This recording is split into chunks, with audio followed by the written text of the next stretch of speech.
Hello student. तो आज का हमारा टॉपिक जो है वो है ग्रुपिंग ऑफ सेल। तो हम सबसे पहले सीरीज़ कम्बिनेशन ऑफ सेल्स पढ़ेंगे। तो सीरीज़ के कम्बिनेशन के सेल में क्या होता है कि हमारे पास जैसे हम टॉर्च में सेल डालते हैं तो उसमें क्या होता है कि एक नेगेटिव फिर पॉजिटिव फिर नेगेटिव टू पॉजिटिव, तो इसको हम बोलते हैं सीरीज़ कम्बिनेशन ऑफ सेल। तो यहाँ पे सीरीज़ में क्या हो रहा है कि the negative terminal of first cell is connected to the positive terminal of second cell, and the negative terminal of second cell is connected to the positive terminal of third cell, and so on। तो ऐसे combination को हम क्या बोलते हैं? Series combination of cells. तो इसमें क्या होता है कि पॉजिटिव एंड से हम डायरेक्शन ऑफ करंट फ्लो करवाते हैं, क्योंकि conventional direction of current positive charge से होती है। तो इसमें करंट ये आई फ्लो कर रही है। तो हमने यहाँ सर्किट में आई की वैल्यू कैलकुलेट करनी है जब हमने सेल को सीरीज़ में लगाया है। तो थोड़ा सा इसकी डेफिनेशन लिखेंगे, देन उसके बाद हम इसकी डेरिवेशन करेंगे। तो देखें, डेफिनेशन के अकॉर्डिंग आप इसको स्टेप में क्वेश्चन को कर सकते हैं। ये फर्स्ट है, तो ये फर्स्ट नहीं है, ये फर्स्ट स्टेप है। The cell are said to be connected in series if negative terminal of one cell is connected to the positive terminal of second cell. थोड़ा सा ही लिखना है, नेगेटिव टर्मिनल सेकंड के पॉजिटिव के साथ कनेक्टेड हो, ऐसा ये सबके साथ है। तो ऐसे कम्बिनेशन को हम क्या बोलते हैं? Series combination of cells. तो अब हम इसका आगे प्रूफ करेंगे। तो देखिए, सेकेंड स्टेप में क्या है, आपने मान लिया कितने सेल हैं, n नंबर ऑफ सेल कितने हैं, n है, सबके सब एक जैसे सेल हैं और सबकी EMF E है, सबकी EMF E है और सबकी इंटरनल रेजिस्टेंस R है, और R हमने ये एक्सटर्नल रेजिस्टेंस सर्किट में लगाई है। तो एग्ज़ाम में अगर क्वेश्चन लिखना है तो इतना थोड़ा सा आपको लिखना पड़ेगा, ये बस इसी को देख के लिखा हुआ है। उसके बाद क्या है, अब आप यहाँ पे ये बता सकते हैं कि क्या कैलकुलेट करना है थर्ड पॉइंट में, कि आप क्या कैलकुलेशन करना चाहते हैं। तो देखिए, calculation of calculation of current calculate करने के लिए आपको बताना है total internal resistance of the all the cell. सारे सेल की इंटरनल रेजिस्टेंस तो R हैं कितने, ये N हैं, तो N से इसको मल्टीप्लाई कर लेंगे। Total resistance of the circuit में तो ये R भी है और इंटरनल भी है, तो इसका मतलब R प्लस NR करेंगे आप। फिर total EMF of all the cells, जितने भी सेल हैं सबकी EMF कितनी है, सारे cell number of cell E हैं लेकिन सब हैं कितने, ये N है।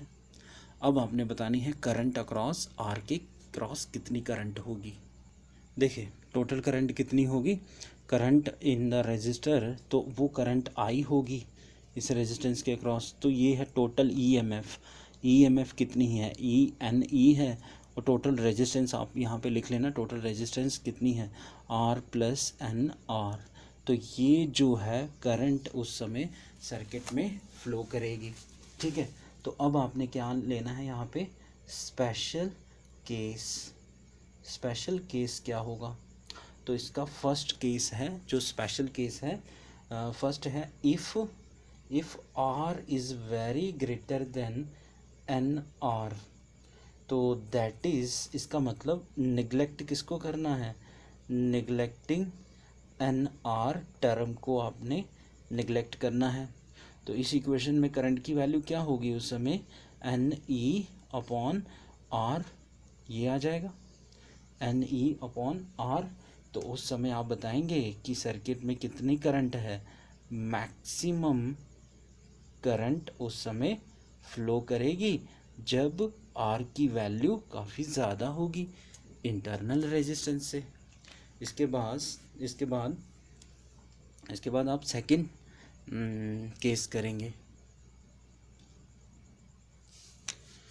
तो केस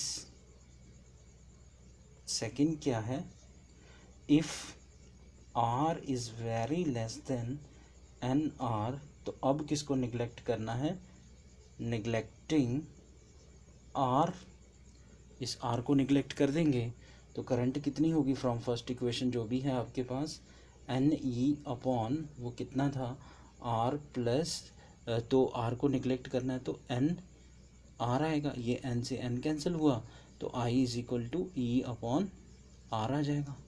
तब आप बोलेंगे कि यहाँ पे मिनिमम करंट फ्लो करेगी, मिनिमम करंट मिलेगी।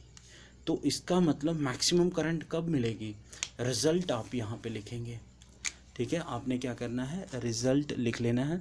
रिज़ल्ट क्या होगा, क्वेश्चन का रिज़ल्ट क्या है आपके पास, क्वेश्चन का रिज़ल्ट क्या है कि the maximum current,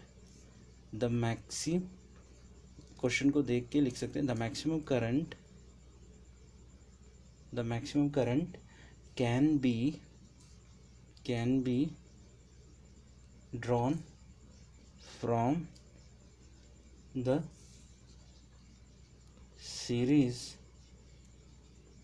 combination of cells if the value of external resistance R is very high, उसकी वैल्यू कितनी होगी, वेरी हाई होगी सर्किट में, तब ये होगा आपका सीरीज कम्बिनेशन ऑफ सेल्स। अब हमने करना है इसी में पैरेलल कम्बिनेशन ऑफ सेल।